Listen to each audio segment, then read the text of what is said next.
Gracias por la paciencia. Vamos a darle voz a los compañeros que vienen a presentarnos un trabajo que tiene que ver con una cartografía que han estado elaborando. Va a hacer la presentación el maestro Juan Luis Toledo Sánchez. Él nos va a hacer la presentación de este trabajo. Él va a dar los detalles, él va a dar la explicación de qué se trata. Él es un investigador que está trabajando en el Centro de Estudios Casa de los Pueblos, y también nos acompañan gente que ha trabajado en este proyecto.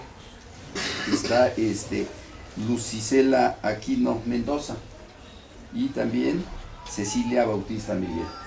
También nos acompaña el maestro Erasto Antúnez. Él es investigador del Instituto Nacional de Antropología e Historia. Él al final nos va a dar algunos comentarios que tienen que ver con el trabajo que hoy se presenta. Queremos simple y sencillamente reconocer el trabajo de los compañeros que se han dado a la tarea, yo diría no sé si sea correcto, maestro, el rescate, la preservación de algo tan importante para nosotros como país, como nación, y que tiene que ver con los pueblos originarios, que tiene que ver con los lenguajes, maestro, no sé si sea correcto decir lenguajes, sí. Lenguas, que comentábamos con el maestro en algún momento. Es escandaloso que diario oímos que desaparece una especie viva, pero también es igual de escandaloso que estén desapareciendo lenguas que nos permiten origen, que nos permiten identidad. Entonces, maestro, por favor. Bueno, pues buenos días. Buenos días. Nosotros venimos, algunos compañeros de este centro de estudios, Casa de los Pueblos, que es un centro de estudios autónomo, y venimos también de una cooperativa autónoma Cimarrones. De eso podemos hablar también al ratito. Ustedes son economistas, seguramente podrán opinar muchas cosas. Venimos una serie de compañeros y compañeras, algunos de muy lejos, otros que ya radicamos acá. Y bueno, para empezar, la compañera María les va a decir unas palabras.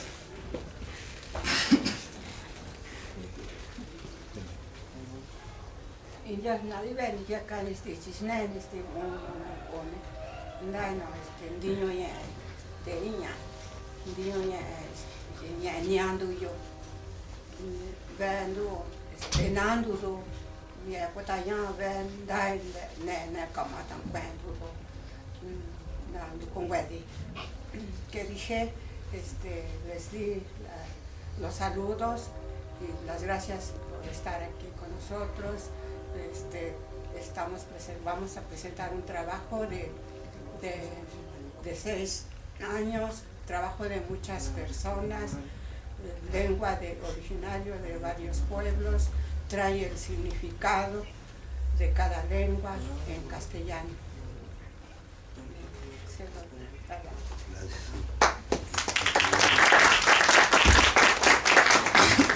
Un poco de lo que acaban de oír es algo que nosotros tratamos, como decía el profesor, de recuperar. Siempre nos comentan pues que México es un país megadiverso, que es pluricultural, multilingüístico, pero nunca nos dicen que también somos un país plurinacional, ¿no? Es decir, habrá ciertos derechos solo lingüísticos, pero no sobre la tierra, pues. Y entonces lo que sucede es que se eliminan, se borran pues los derechos territoriales, decimos nosotros, en ciclos de amplia duración y de amplio espectro. Con toda esa situación, nosotros lo que dijimos fue, bueno, hagamos una cartografía. O la inmensa mayoría de nuestros compañeros en este centro de estudios y en esta cooperativa venimos de diferentes pueblos originarios, del pueblo mixteco, lo que acaban de oír es en lengua cuicateca, de Oaxaca, compañeras de la mixteca, que de alguna u otra manera nos venimos a encontrar acá en la Ciudad de México, y entonces surgió como una necesidad de hacer esta cartografía para decir, bueno, ¿dónde estamos? ¿Cuántos somos? ¿Quiénes somos? ¿Qué hacemos? Y a lo largo de 6 años se fue nutriendo este trabajo, se fue nutriendo y salió este mapa que ven allá pegado, donde se muestra el volumen, la diversidad no solo numérica, sino de sentidos, de epístemes, en el sentido de que hay otros territorios, no solamente los territorios ancestrales, sino nuevas geografías, nuevos territorios, donde se están desarrollando procesos muy interesantes, pues, ¿no? Este caso de la zona metropolitana de la Ciudad de México lo vamos a ver a detalle, pero tenemos otros trabajos del estado de Oaxaca, del estado de Michoacán, de Querétaro, acabamos de regresar de Oaxaca y de Querétaro, vamos a Mérida en 15 días, estamos haciendo un recorrido por todo el país, porque decimos hay estos nuevos territorios, ¿no? Y no son tan nuevos, pues, ¿no? Esta presencia de las lenguas originarias, de los pueblos originarios, como pueblos, naciones y como localidades, se remonta a milenios. Ustedes como economistas seguramente podrán entender bastante, pues, de estos circuitos ancestrales de economía, de comercio, en los cuales se está desarrollando un proceso muy complejo de conflicto. Este proceso de conflicto no es nuevo, pero ahora tiene unas características particulares, pues, ¿no? Es lo que vamos a ver en la presentación. Nosotros este trabajo, insisto, esto que acaban de escuchar, no solamente es una lengua, es todo un pensamiento, toda una cultura, y que nos arroja el dato de por lo menos 1 millón de personas en la Ciudad de México, como zona metropolitana, que hablan alguna de las lenguas originarias de este país. Vamos a ver ahorita los datos. Lo que decimos es importante reconocer, y sobre todo ustedes, pues, como profesionistas, que existen otros mundos y otras economías y otros sistemas políticos y otros sistemas de organización que también hay que observar, sobre todo en una escuela como esta, como el Politécnico. Nosotros algunos estudiamos aquí también, no aquí en economía, pero en diferentes escuelas, y era común, era frecuente que en nuestros propios grupos se hablaran otras lenguas, se hablaran otros. ¿Por qué? Por el contenido social que el Politécnico tiene desde su propia fundación, pues, ¿no? Es una escuela de hijos de obreros y campesinos, es una escuela importante, pues, para los pueblos, ¿no? Si ustedes salen hacia provincia, si no llegan así con esa soberbia que luego caracteriza a la academia, sino más bien cercano a la gente, van a encontrar un buen referente del Politécnico en los campos, pues, y en las fábricas de este país. Entonces, este mapa le llamamos Pueblos Originarios, el rostro oculto, el ombligo de la luna, que es uno de los significados que tiene la Ciudad de México. En el nombre, al decir México, estamos refiriendo a un lugar, un centro, una articulación de procesos históricos. Y le llamamos el rostro oculto porque es una población invisibilizada, negada. Dice Bonfil Batalla, un teórico de la ENA, de Lina también, hay un proceso de negación, de una civilización negada, la civilización del maíz, la civilización del maíz y el cacao, decimos nosotros, y por eso le llamamos así, el rostro oculto, el que trabaja, el que estudia, el que no se ve, que es parte de los pueblos, pues. A ver si se alcanza a ver. Pero bueno, tuvimos una serie de metodologías, decimos un mapa desde abajo, con métodos, narrativas, epistemologías, desde los propios pueblos. A lo largo de 6 años estuvimos trabajando en reuniones diurnas, nocturnas, en la hora en que se puede platicar, reunirse con más de 100 personas, pues, que estuvimos trabajando para la elaboración de este mapa, recuperando no solo la lengua, sino toda la epísteme, las categorías, pues, del pensamiento de los propios pueblos.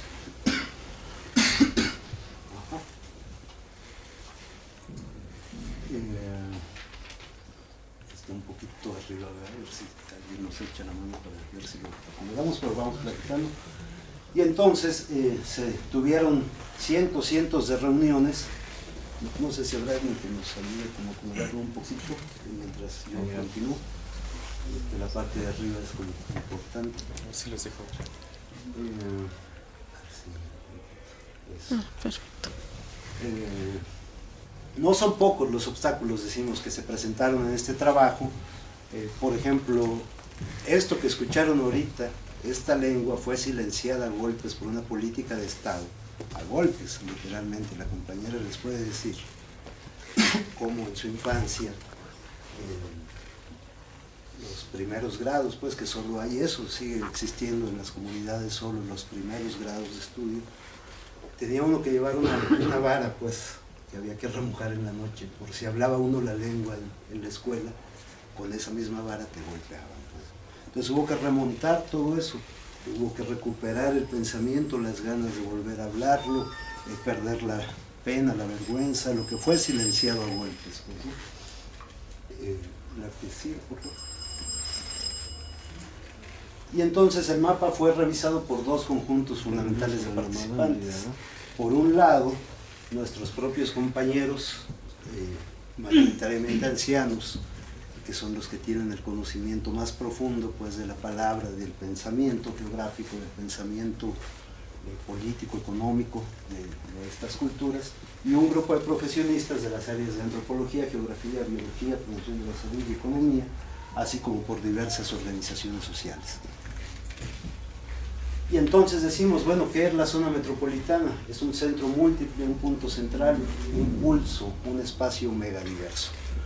¿Por qué escogimos la zona metropolitana? Porque es un modelo económico el que plantea este esquema territorial de las zonas metropolitanas. Se reconocen hasta ahora 59 zonas metropolitanas, porque es el mismo modelo. Ustedes pueden llegar así a los centros, el centro histórico y una o dos calles muy bonitas para el turismo, una zona industrial, los recursos de agua o de tierra en diferentes dispositivos para la acumulación del capital, pero no se reconocen los territorios de los pueblos, ¿no? Por lo menos 75 territorialidades fundamentales para la construcción de este país no se reconocen, ¿no? Se reconoce la zona metropolitana como un mecanismo de acumulación de capital, de concentración de fuerza de trabajo, un espacio simbólico hegemónico, por lo menos en los últimos 700 años, es una zona de alta densidad poblacional, es ahora en tiempos del neoliberalismo un espacio de concentración de capital y del espectáculo como mercancía.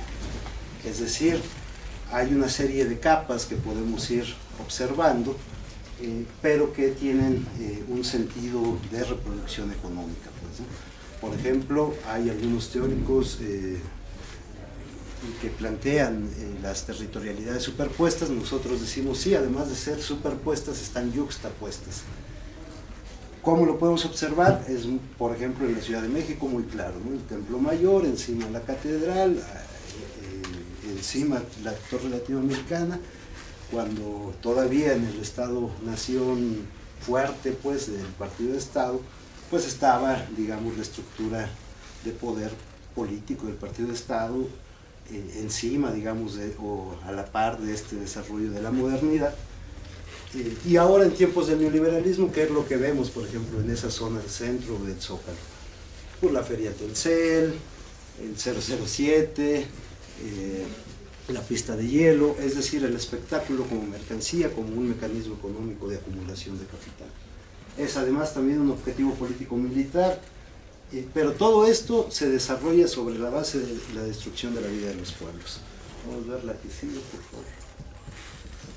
Y entonces esta zona metropolitana concentra, además del grueso de estos capitales, ahorita vamos a ver unos datos, concentra el 90% de las 364 variantes lingüísticas que se hablan de los pueblos originarios, el 90% están aquí presentes, y un 13% del volumen total de los hablantes de lenguas originarias. Y sin embargo no se reconoce como una región para la política pública, para el desarrollo de proyectos, para las actividades económicas, es decir, está negado, ese rostro oculto, está suplantado, está en una categoría de subordinación. La zona metropolitana de la Ciudad de México se encuentra en 3 estados, 59 municipios del Estado de México, 1 Hidalgo y las 16 alcaldías de la Ciudad de México. Y entonces ese mapa, si ustedes se acercan ahorita al ratito, vamos a desplegar una imagen para verlo mejor, arroja el dato de por lo menos 446,000 personas que hablan alguna de estas lenguas. Si planteamos la relación 1 a 1, es decir, que por cada persona que dice en los censos, sí, yo hablo y es tal lengua, por lo menos hay otra que lo niega por muchas razones, del colonialismo, del desprecio, del racismo, de la discriminación, esto que fue silenciado a golpes. Tendríamos un universo de por lo menos 800, casi 900,000 personas. En números redondos, haciendo el comparativo de las metodologías de CDI, de las metodologías de INEGI, de CONAPO, en números redondos, 1,073,000 personas. El 13% del total de la población hablante de lenguas de todo el país se concentra en esta zona. El 5% de la población total de la ciudad. Y si utilizamos el otro criterio que define INEGI, CONAPO, CDI, etc., tendríamos la categoría de autoadscripción, que aunque no hablo una lengua, me reconozco como parte de los pueblos originarios. Es una pregunta que en los últimos 2 censos se ha estado implementando, y tenemos un universo de 3,5 millones de personas. Y sin embargo nos dicen que sigue siendo la ciudad de los palacios, blanca, pero eso es ideología, pues existe esta otra ciudad, la otra ciudad de los trabajadores, de los pueblos. Si hacemos la relación 1 a 1 por autoadscripción, tendríamos un volumen cercano a los 7 millones de personas, es decir, un 30% de la población de la Ciudad de México, un sector estratégico. Este trabajo, decíamos, lo realizamos a partir de 3 metodologías: estas bases censales, 2, el trabajo bibliográfico extenso de 6 años buscando todas las fuentes de información, y 3, el trabajo de campo directo. Nosotros empezamos a encontrar en los predios, campamentos, en los mercados, en las escuelas, en diferentes lugares, empezamos a encontrar muchos compañeros y compañeras que nos decían sí somos, y que incluso no están en los registros censales. Los censos incluso tienen un sesgo, una subrepresentación muy significativa, en la cual es necesario escarbar pues más a fondo para encontrar datos más certeros. Este trabajo lo realizamos en 5,663 AGEPs, es decir, áreas geoestadísticas básicas que define el INEGI, que es más o menos el correspondiente a una colonia, digamos. Y cada puntito negro de esos chiquitos que ven en el mapa, cada puntito es una persona georreferenciado, es decir, cae en el lugar donde vive, donde habita. Esto nos da una aproximación muy certera de las densidades donde la gente vive o trabaja, y nos permite encontrar una serie de circuitos económicos que son fundamentales para la existencia no solo de la ciudad, sino del país. Está toda la tabla, toda la metodología, todas estas imágenes están incluidas en el mapa. Está todos los comparativos de las diferentes metodologías. Encontramos también que por autoadscripción de población afrodescendiente existen por lo menos también cerca de 450,000 personas, ahorita vamos a ver el dato. Y encontramos las principales presencias por pueblo, por agrupación lingüística. El Nahua, por ejemplo, que es el pueblo con más presencia, tiene cerca de 90,000 personas. El Ñusaví o Mixteco, porque no se dice, no es correcto, puedes decir muchas veces algunos de los nombres, por ejemplo, Ñusaví es el Mixteco, no se debe decir Mixteco, se debe decir Ñusaví o Tundaví o Ñudaví. El pueblo mixteco tiene 82 variantes de lengua. El ñañú, el otomí que le llaman, pues no es otomí, es ñañú, 30,000 personas. El pueblo mimizá, que es el zapoteco, 21,000 personas. El mazateco, 24,000, totonaco, 14,000, mazahua, 13,000, etc., ¿no? Y entonces encontramos que este volumen obedece a diferentes procesos políticos, económicos, militares, en el centralismo que padecemos todavía pues ahora sobre este territorio, ¿no? Es decir, se hablan 60 de las 68 lenguas originarias de idiomas, pues no son dialectos, son idiomas completos, 60 de las 68 se hablan en esta zona, y lo puede ver uno en las calles, en los mercados, en las plazas, en las escuelas. Pero resulta que hay un proceso doble, esta lógica de los pueblos-nación y los pueblos-localidad, que implica una organización del territorio y una serie de capas sí superpuestas, pero también yuxtapuestas, decíamos, ¿no? Entonces lo que encontramos fue de este lago originario, lo que queda actualmente son solo algunas zonas muy pequeñas. Este proceso de colonialismo y dominación ha implicado la destrucción de la vida toda de los pueblos, pues, ¿no? Encontramos, por ejemplo, estos sitios arqueológicos en torno al sistema lacustre, y encontramos también que, por ejemplo, mucho se dice, es que son los que llegaron de fuera, ¿no? Los pueblos que llegaron a la ciudad y llegaron de fuera. No, lo que encontramos fue que por lo menos desde el año 100, en plena expansión de Teotihuacán, que está hacia el norte, es la parte más al norte, en plena expansión de Teotihuacán, ya había circuitos. Hay una unidad político-territorial que le llaman el Campan, que es la región, luego el Altepe, que es el pueblo, todo esto es el Nahua. El zapoteco se nombra Vigilayú en diferentes lenguas, pues hay diferentes unidades, hay diferentes epístemes, pues diferentes categorías para organizar el territorio. Ya en Teotihuacán había hay pues la tesis de que existe un gobierno corporativo, un gobierno colectivo, con representaciones de Mesoamérica, no es quizá el mejor término Mesoamérica, pero bueno, para entendernos, con representaciones de Occidente, del sur, de Oaxaca, de la Huasteca, en esas estructuras de gobierno y de comercio. Tenochtitlán mismo está esta narrativa de que salieron de Aztlán en una peregrinación, llegaron a la ciudad, al islote, a fundar Tenochtitlán, pero Tenochtitlán se funda también con 8 calpulis como una unidad política funcional, que agrupaba parentesco, oficio, un santo, una pertenencia a un batallón del ejército mexica de aquel entonces, y se funda con 8 calpulis de vertiente Yutonagua y 12 calpulis de vertientes de diferentes zonas del país. Es decir, no son los nuevos que llegaron recientemente, no son sino ya hay procesos milenarios pues de este proceso de movilidad y de migración. Y entonces encontramos que el registro más antiguo de objetos de uso humano en esta zona de la cuenca data de 33.000 años.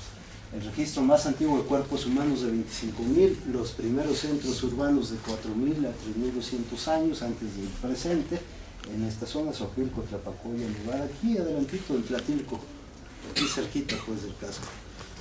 ¿Por qué ponemos esto también en el mapa? Porque dicen los empresarios, por ejemplo, ahora para el centro de la ciudad y para esta política neoliberal, dicen, es que hay que celebrar los 500 años de la Ciudad de México, pero de que se destruyó Tenochtitlán para acá, pues como si antes no hubiera existido un desarrollo urbano importante, pues, ¿no?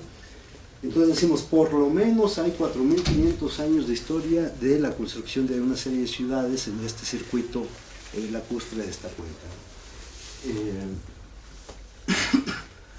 Los principales desarrollos de ciudades-estado, por ejemplo, fíjense, en mixteco no se dice ciudad-estado, se dice illa. Ese illa es la categoría para nombrar un centro político fundamental. En Cuicuilco, en Teotihuacán, en Copilco, en Culhuacán, en Terremoto, en Tlatilco, en San Juanico. Trae también esta cartografía, la capa fisiográfica, en esta lógica del Altepe. Altepe es una conjugación de palabras. Cerro Agua, que en la metáfora de los pueblos hay que traducir como pueblo. Es decir, por ejemplo, en el pueblo mazateco se dice Narrinanda, igual Cerro Agua, que en la metáfora significa pueblo. Las traducciones no son literales, pues cuando uno habla una lengua, eso que escucharon hace rato, uno para traducir tiene que pensar en el sentido, en el significado de las cosas. Y no solo, por ejemplo, en el pueblo zapoteco se dice Gigi o Vigilayú, mundo.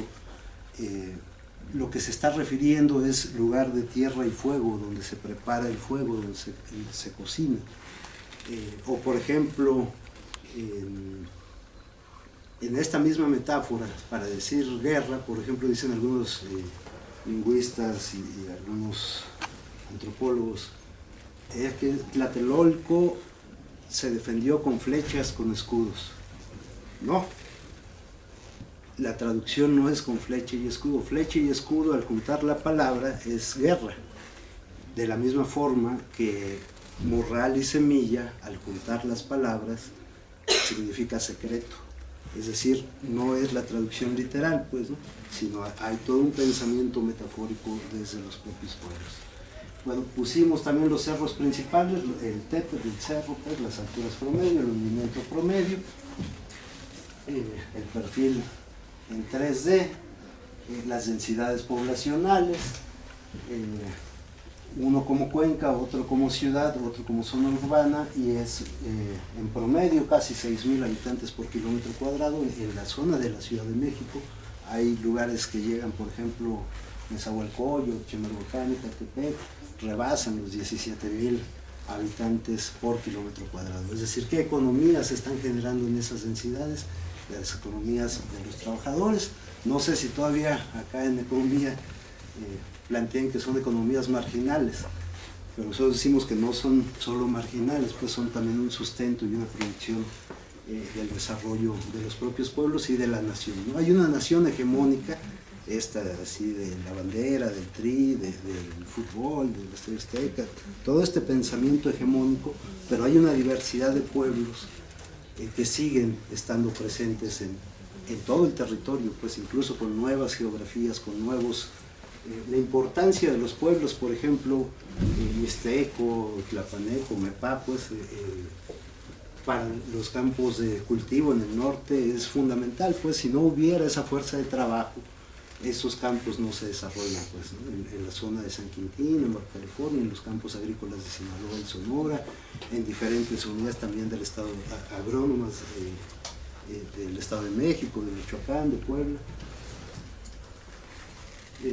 Y tenemos también otra capa que está representada en el mapa con unos puntos morados, que es justo esta fuerza de trabajo con todo un perfil colonialista que siempre se niega, pues se niega en la academia, se niega en las instituciones, se niega en todos lados, y encontramos un volumen cercano a 300.000 personas hablantes de las lenguas, pero que no pasan a ser parte de las estadísticas.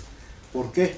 Porque cuando llega uno a las casas de los ricos o de clase media, a veces también, no dicen, somos 6, pero tenemos trabajando aquí de domingo a domingo a 2 muchachas, a 2 señoras.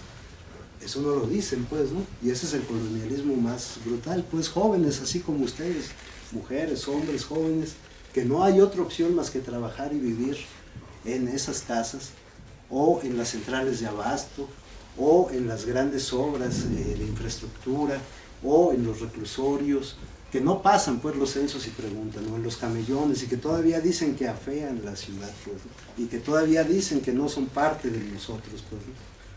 Entonces encontramos un volumen cercano, en el caso de mujeres, jóvenes en el servicio doméstico o ancianas, de 120.000 personas, y de 140.000 en estos otros espacios mayoritariamente de hombres, y en cerca de 400 predios que le llaman irregulares, pues, en toda la ciudad. Estuvimos cartografiando y georreferenciando todos estos lugares y obtuvimos este volumen. Pero además hay otro proceso, los pueblos originarios, los poblados originarios, es decir, los que existían antes de la conquista. Decíamos, hay una forma de organizar el territorio en montañas, laderas, chinampas, ciénegas, hacer un sistema lacustre, el Altepe, el Calculi, con estas funciones gremiales. Si uno va a ciertos barrios, todavía encuentra uno ciertas actividades económicas específicas, pues, que la carpintería o que la herrería o el comercio. Esas actividades vienen de un proceso histórico, no es así nomás que pues trabajan de eso, no, es un proceso histórico que ha determinado esas circunstancias. Hubo una cosa que le llamaron el fondo legal.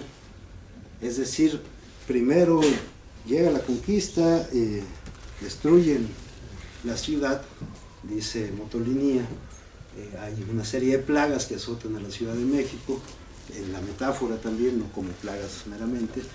Dos de ellas es la destrucción de la Ciudad de México y la construcción de la nueva ciudad, que se llevó a miles y miles de vidas de personas de los pueblos. A partir de ahí dijeron, con el fondo legal, decían, es que hay que descentralizar algunas actividades de los trabajadores, pero realmente era para la ocupación de ese centro. Por eso todos los edificios coloniales ahora le llaman perímetro A y perímetro B del centro, pues realmente es la misma lógica pues de segregación. Es decir, a 500 varas no pueden estar los pueblos, solo los españoles. Y luego dijeron a 570, y luego a 600, y luego a 670. Por eso toda esta conformación en torno al centro, pues en la zona de Tepito, la Lagunilla, la Merced, son o siguen siendo barrios, espacios de trabajadores. Cuando el centro es blanco, occidental, la ciudad de los palacios, toda esta mentira que nos han creado, ¿no? Y entonces encontramos un circuito de por lo menos 267 pueblos y barrios originarios. Actualmente solo se reconocen cerca de 230 y sobre todo en la Ciudad de México. En el Estado de México es mucho más difícil por una política territorial ahí de justo de la renta del suelo y de los recursos para expandir este modelo de desarrollo de zona metropolitana. El 35% del territorio actual es parte de estos pueblos originarios, el 18% de la población total, y solamente se tiene ni siquiera el 1% de representación política. Es decir, no tenemos una bancada, digamos, en la Asamblea Legislativa o en la Cámara de Diputados que sea representación política de los pueblos y barrios originarios. Eso no existe. Están los empresarios, están los partidos, pues, pero desde los pueblos se ha cancelado este derecho de ejercicio de representación política. Y entonces decíamos esto de los 20 calpulis, 8 de Yotonagua, 12 de todo este sistema mesoamericano, o más amplio incluso de lo que llamamos la civilización del maíz, la división cuatripartita del universo. Esta es toda una, no es una cosmovisión, porque no es algo pasivo que está observando uno el mundo, son filosofías desde los propios pueblos para organizar el territorio. Esas filosofías, dice el doctor Miguel Hernández, hay que entenderlas y hay que recuperarlas, pero el problema es que está como un derrumbe, pues como un cascajo que hay que acomodar todas las piezas otra vez para entender esta organización del territorio. Las 4 unidades fundamentales en aquel entonces eran Moyotla, Copopan, Atzacualco y Soquilpan. Todavía estas unidades las podemos distinguir en muchos toponimias o nombres de las calles o en muchos elementos significativos. Pero hubo una guerra y esa guerra destruyó ese proceso. Es decir, no es que hayan llegado los españoles y ya se funda otra ciudad y ahora llegamos incluso a la pista de hielo. No, hubo una guerra que destruyó prácticamente la totalidad de los elementos, o por lo menos los subordinó. Y lo que se ha presentado pues así como un gran logro de que es la nueva ciudad, de que se secó el lago, lo que ha significado es realmente la destrucción de la vida de los pueblos. Dice Bonfil, hubo un etnocidio y un genocidio, pero también hubo un ecocidio y también un epistemicidio. Pues, en ninguna universidad nos enseñan pues como este otro pensamiento, igual de válido, igual de científico, pero subordinado al poder colonial. Pues, ¿no? También el mapa trae una capa histórica de la importancia política y militar de este espacio. Ahorita al final vamos a ver otros datos. Aquí pusimos solo algunos explicativos, pero en el mapa están incluidos muchos más. La importancia es una secuencia cronotópica, diacrónica y sincrónica, que irrumpe y es continuo. Es el teatro de operaciones por excelencia del conflicto político en México. Decíamos lo de las 10 plagas, porque sí. Por ejemplo, ahí al fondo ven Palacio Nacional, está derrumbado. no olvídense que quemaron la puerta con Ayotzinapa y eso, no, hombre. En 1692, en un motín de los pueblos y trabajadores de esta zona, no solo se incendió el palacio, se tumbó la mitad de ese palacio y ahí iba el obispo de la ciudad corriendo, huyendo, porque se habían rebelado los indios y los trabajadores. Este que está acá abajo, bueno, esta parte, digamos, sería la calle Madero, Platero se llamaba en aquel entonces, y aquí arriba es todo un mercado. Allá al fondo estaba el mercado del Volador, es decir, circuitos económicos de larga duración, de amplio espectro, y lo que se pensó como la casa del gobierno Moctezuma después pasó a ser la casa nueva del Marqués del Valle, y después se nombró Palacio Virreinal, después se nombró Palacio Nacional. En tiempos de neoliberalismo, que es ahora ese centro, pues el escenario para el agente 007 o para la pista de hielo.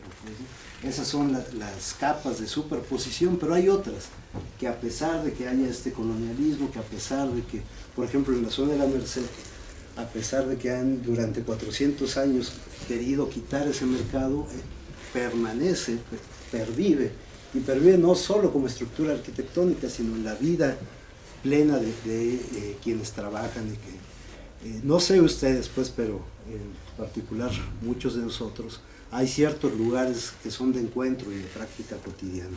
Es decir, uno se queda de ver, no en la Cineteca, pues, no, se queda de ver uno en la Alameda, o en la Merced, o en el Metro Observatorio, o en la terminal de autobuses, o en San Lázaro, o acá en la Central del Norte. Esos espacios es donde se sigue desarrollando la vida de estos circuitos ancestrales. Dice el historiador Pineda, la subversión del centro es la subversión del tiempo y el poder. En 1914, con la toma, que ahora se van a cumplir 100 años justo del asesinato de Zapata, lo que se subvierte es ese poder, esas estructuras monolíticas, pues, ¿no? De verdades, de riquezas y de violencia. La representación del palacio, la toma por Zapata y Villa del Palacio Nacional, va a tener un gran impacto simbólico porque es la toma del lugar, del monopolio, de la violencia, pues, del ejército, del monopolio de la riqueza, del monopolio de las verdades, pues, ese espacio central. Y entonces, actualmente, fíjense cómo son estos circuitos, actualmente, esta presencia militar y policíaca, se dice, en todo el país hay 368,000 policías, 31,000 dados de baja por corruptos, por gordos, por 331,000 entonces quedan. En la Ciudad de México hay 84,000 y en el Estado de México 73,000. ¿Qué están haciendo? No cuidando que te roben el teléfono, no cuidando que no haya asaltos, que no haya feminicidios, no, están cuidando la propiedad, la economía de ellos, lo que después nos enseñan aquí en estas escuelas a cuidar su economía de ellos, no la de nosotros, de los pueblos. Por eso ese volumen, en un centro político hegemónico, pues ese volumen de policías. Y sí nos dicen varios compañeros, cuando uno va a provincia, ves allá una patrullita, otra por allá, aquí te bajas del metro y está lleno el metro y está la calle llena de granaderos y patrullas por todos lados, pero están cuidando la propiedad, no están cuidando los derechos de los ciudadanos. La inmensa mayoría de este mapa no somos ciudadanos, pues. Bueno, deberíamos ser, pero no se les reconoce. Justo esta plaza central, dice Pineda, desde muy temprano se estableció que como ahí tenían la cabeza y la fuerza los indios, parecióle al marqués Cortés quitarlo y poner ahí la de los españoles. Es decir, la suplantación de un poder por otro en sociedades estructuradas, jerarquizadas, igual de jerarquizadas en clases que las actuales, pues, en clases sociales. Y entonces todo este aparato, dispositivo policíaco, que ahora se va a incrementar con la Guardia Nacional, que ahora se va a incrementar, olvídense de que la credencial, aquí nosotros siempre luchamos, pues, contra este esquema de que las escuelas deben ser cerradas para los que estudiamos, dice. No, nosotros decimos las escuelas y más el poli debe ser abierto, pues. ¿Y qué pusieron? Torniquetes electrónicos, e identificadores, toda esta lógica absurda neoliberal, pues que según con el engaño para cuidarnos, lo que implica es realmente un dispositivo de control social. ¿Por qué? Porque en esta zona se sigue produciendo el 30% del Producto Interno Bruto, vía trabajo, vía capital financiero, vía renta de la tierra.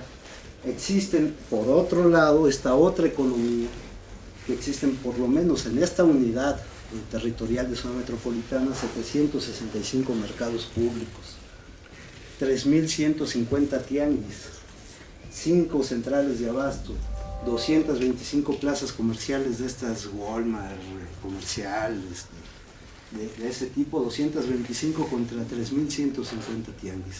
Ese comparativo económico debe ser fundamental para alguien que estudie economía, si no lo que está haciendo realmente es administración para el capital.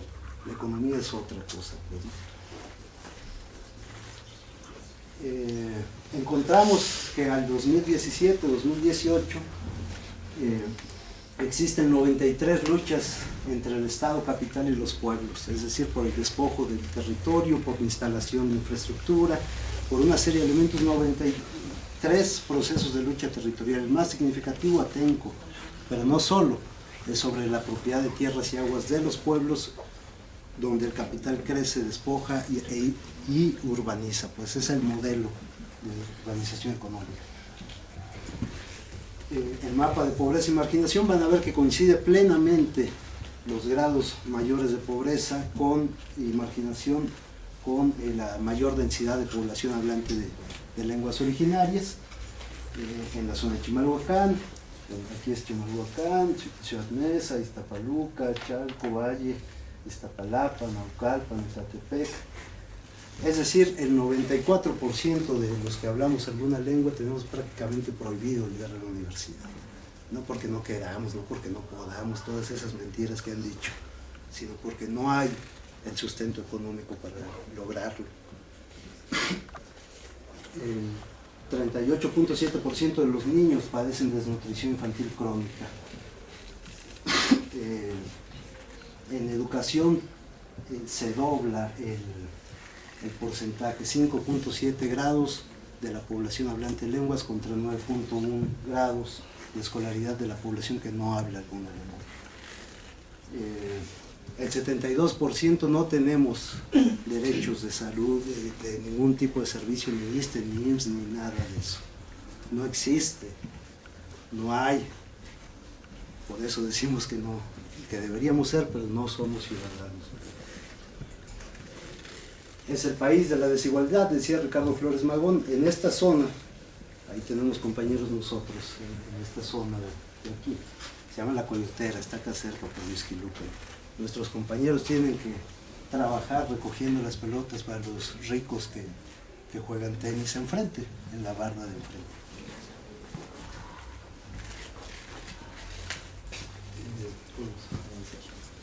Bueno, y entonces el nivel de pobreza alcanza casi 20 millones de personas en esta zona metropolitana.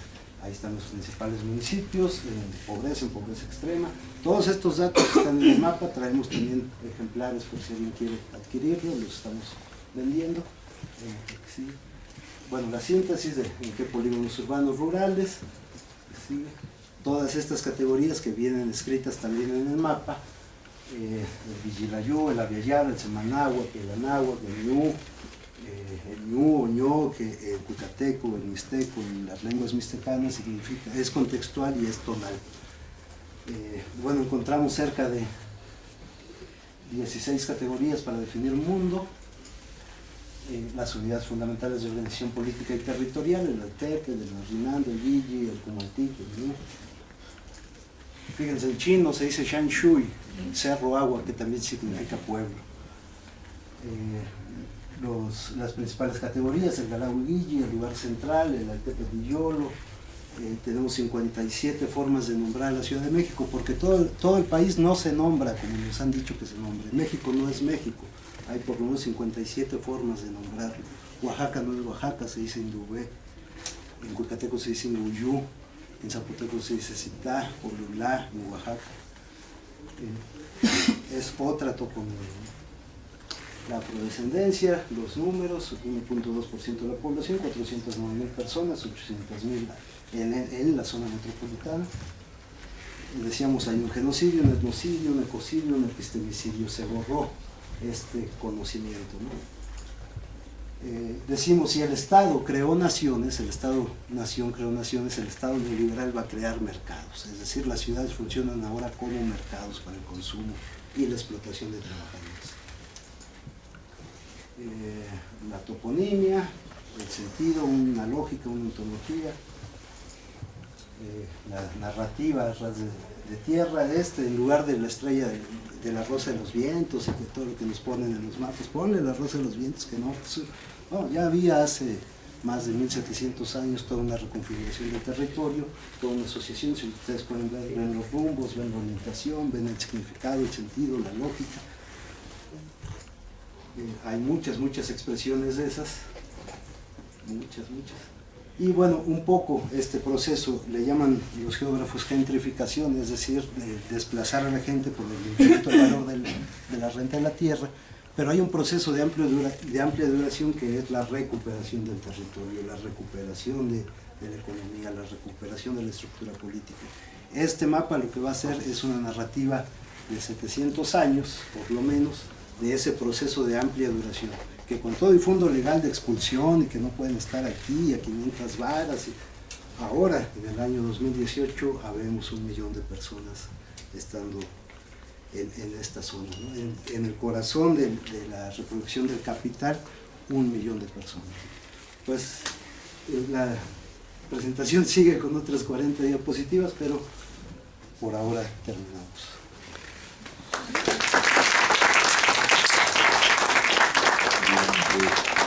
Realmente lo que nos limita hoy es el tiempo. Seguramente va a haber oportunidad de invitar nuevamente al maestro, porque el trabajo que plantean, el trabajo que están realizando es, además de interesante, me parece que muy importante, en un significado, como decía yo, de rescate, de recuperación. Bueno, le vamos a permitir al maestro Erasto que nos comente en su perspectiva como especialista, que nos comente el trabajo, y vamos a intentar tener un margen, aunque sea mínimo de tiempo. Si alguien desea hacer algún comentario o alguna pregunta de anticipado, les pediremos nada más, por la razón de tiempo, que si llegara a ser el caso, la brevedad y la consideración, precisamente por esa situación. Gracias, maestro. Por favor, Erasto.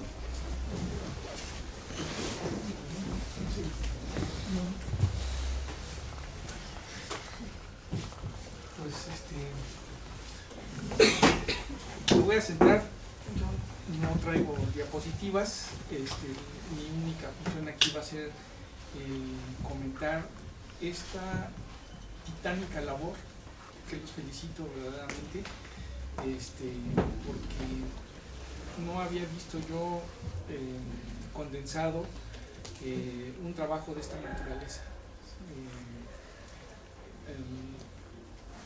Efectivamente, en la descripción que ustedes hacen, de que tienen como 15 niveles diferentes de aproximación, desde definir la cartografía de la Ciudad de México, luego la historia de la Ciudad de México, luego la migración de los pueblos indígenas a la misma ciudad, nos da una perspectiva y una dimensión bastante buena. Bueno,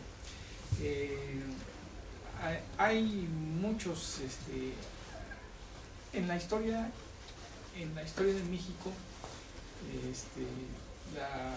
la capital de lo que es la actual República Mexicana, en otros tiempos solamente fue asentamientos importantes indígenas a través de las diferentes etapas que pasó el hombre una vez que llegó aquí a México. Si nosotros recordamos la entrada del hombre americano hace unos 40.000 años o 25.000, según otros autores, no llegaron y de buenas a primeras crearon una civilización, sino que tuvieron que pasar pues, por lo menos unos 30.000 años para que floreciera las primeras civilizaciones en lo que es el actual territorio mexicano. Uno de esos lugares fue la Ciudad de México, y empezó en el preclásico. En el preclásico empiezan a florecer algunas civilizaciones, como las que hablaban de los compañeros de Tlatilco, de Labolillo, en Zacatenco, aquí en la ciudad de México, bueno, en el Valle de México. Conforme se iban haciendo más sedentarios, porque iban descubriendo poco a poco diferentes plantas que los hacían ser sedentarios, iban descubriendo la agricultura, cuando descubren el maíz, las comunidades indígenas que vivieron aquí en México se vuelven sedentarias y van a crear cerámica, y eso va a aparecer hace 2000 años. Entonces, en 2000 años, a partir de 2000 años, se empiezan a hacer sedentarios y se empiezan a crear las altas civilizaciones. Vamos a ver que este fenómeno no se da en toda América o en todo el mundo. En todo el mundo, solamente las civilizaciones que crean agricultura crean una civilización, una alta civilización. Todos los demás pueblos del mundo se van a afincar en diferentes partes, en África, en Asia, en Europa y en todo el continente americano.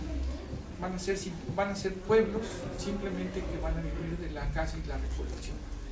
Pero solamente va a haber 6 pueblos, 6 lugares en el mundo en donde se va a hacer grandes civilizaciones.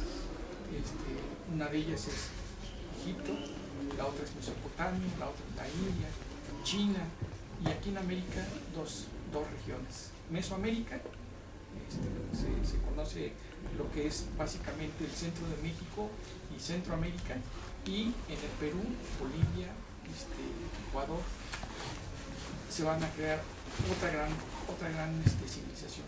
Entonces, no es fácil decir que se crean altas civilizaciones. Esas altas civilizaciones solamente se descubren con la agricultura. Y México tiene la fortuna de tener una de esas altas civilizaciones.